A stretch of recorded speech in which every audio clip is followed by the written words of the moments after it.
We belong together, and you know that I'm right. Why do you play with my heart?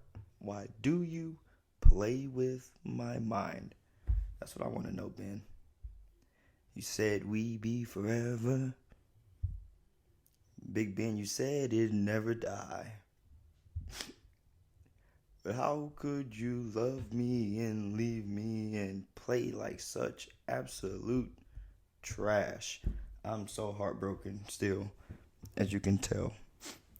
And their performance against the Cleveland Browns on national television. We got absolutely embarrassed. It was a shame. I was ashamed. It was embarrassing to watch. I'm happy they got the score closer to make it seem better for the history books, but 28-0 in the first quarter, we never had a chance.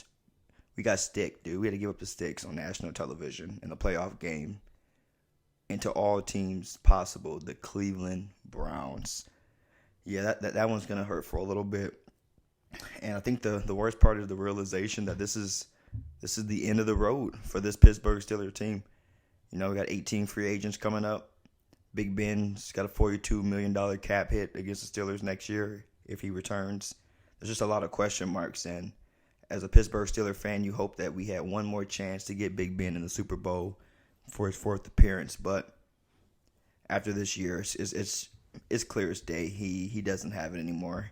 He shows sparks of getting hot, but he just can't produce at the level needed for the Pittsburgh Steelers right now. So it sucks. He'll be a Hall of Famer. He'll definitely be in the Pittsburgh Steelers Ring of Honor. But you got to go, buddy.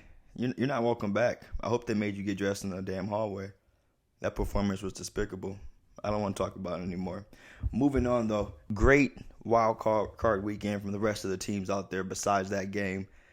I love what I saw from Josh Allen and that Buffalo Bills team. They have been on the edge of trying to get over that hump, I feel like, since Josh Allen has gotten the league.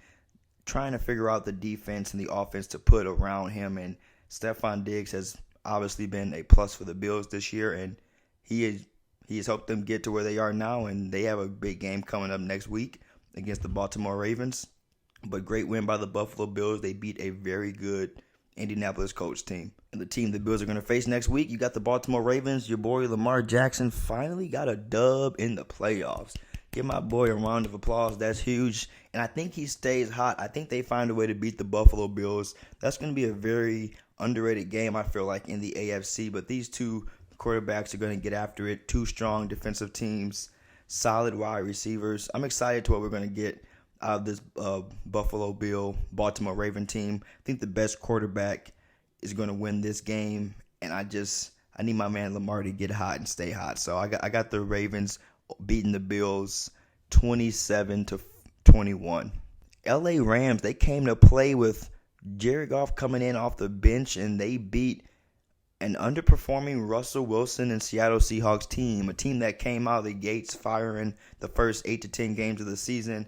Down the stretch, just like my Pittsburgh Steelers, the Seattle Seahawks struggled, and into the playoff game as well. We saw the LA Rams win 130-20 over Seattle, but too bad for LA. I think it all ends next week when they come up against the great Aaron Rodgers and the Green Bay Packers at Lambeau Field.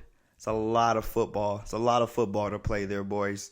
And it's going to be cold, and Aaron's going to be ready to play. He's going to have his guys firing on all cylinders.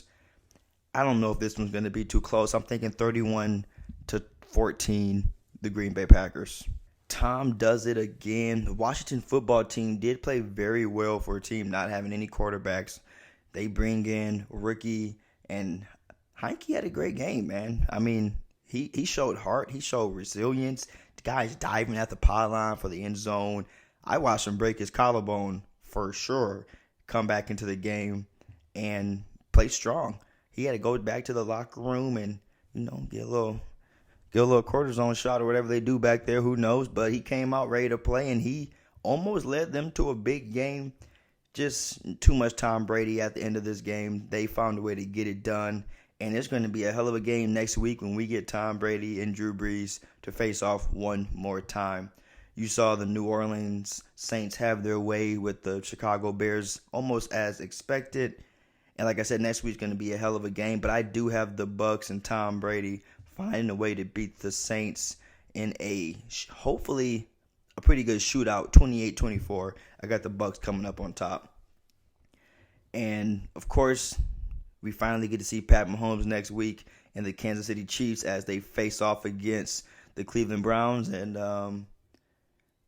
I didn't respect what Chase Claypool said, but he wasn't wrong. He wasn't wrong. They are going to get steamrolled next week. I don't think it's going to be too close between the Chiefs and the Browns.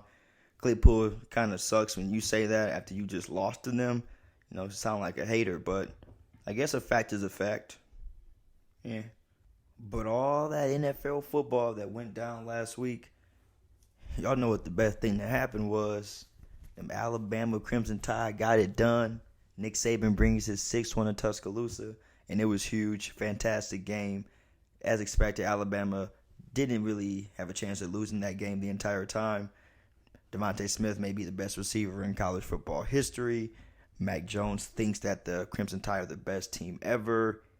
He's a little crazy with that one, especially with the issues that they had on the defensive end all year. But they got it done. I'm still wearing my jersey, and I'm probably going to sleep in it again and wear it tomorrow. Roll Tide. Let's go. And we coming back again next year. Bryce Young, let's do it. So excited. I hate Ohio State so much, so that's even better. Roll Tide, let's go. Until next week, boys and girls, we're going to be back. The cleats of the week. I know you've seen them. Drew Brees has some special joints on. Shout out to Ken Griffey and Nolan Ryan.